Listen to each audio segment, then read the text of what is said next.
one of the points that you make is on your literature is that we have to be concerned and take care of people's mental health needs, and that is an umbrella that covers a lot of things. Do you want to talk about why that's like one of your 5 main issues? Sure. It means a lot to me. Addiction continues to take our loved ones on a regular basis. It's affected everyone. It's affected everyone. And so it's just another one of those things that seems to me is obviously something that needs to be addressed, and even front and center if you're going to profess to be a leader in this community. I mean, how could you not? I mean, I myself have lost 3 best friends who I consider brothers to the scourge of addiction. And just recently another friend of mine, I mean weeks ago. So it's ongoing, that goes without saying, but addiction, we know, is always the result of something. It's not, you Wow. we have slides? Yes, but you can finish your sentence. Oh, okay. Well, I just want to be careful here. Addiction is not the start of something. It's always the result of something. Last time we talked about trauma, and that's true. And then you can dig deeper. What caused the trauma? Of course, that looks like a million different things. Yeah. Perhaps you lost your house, and now you're depressed because you have no money.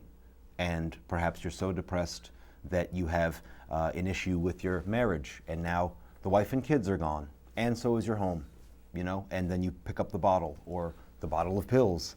It's such a common narrative, and it's shocking to me that it isn't always on our elected officials' minds.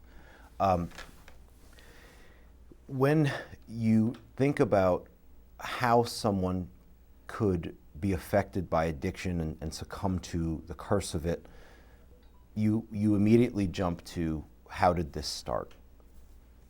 What are they upset about? What are they sad about? What are they numbing themselves from? That's mental health.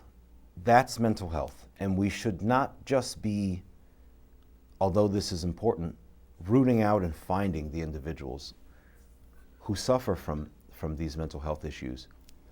We should be making it known that they can come to us. And it could just be in the form of an email, somewhere on a website that we have, but it's got to be promoted. And I have lots to say about the city promoting itself. But there's got to be a little more done in that area. Now we talk again about funds that are coming our way. I mean, I'd like to see some really remarkable, groundbreaking approaches to how we can do this, because it isn't going to go away. The thing about addiction is it doesn't care what party you're in, it doesn't care what race you are, it doesn't care what's between your legs. It's going to come for you if we're not careful. And so start at the beginning, fostering an environment in New London through the city council that makes people understand that the city itself is on their side. Phone numbers help. The community organizations that are formed, the nonprofits, the groups, they all help. They save lives. It's verifiable. I spoke to them myself. It's verifiable. But it's important that we encourage positive mental health. And that also can look like a million things. And I want to see and hear about all those things so that we can establish which ones are best for New London and which ones maybe we don't have to think about.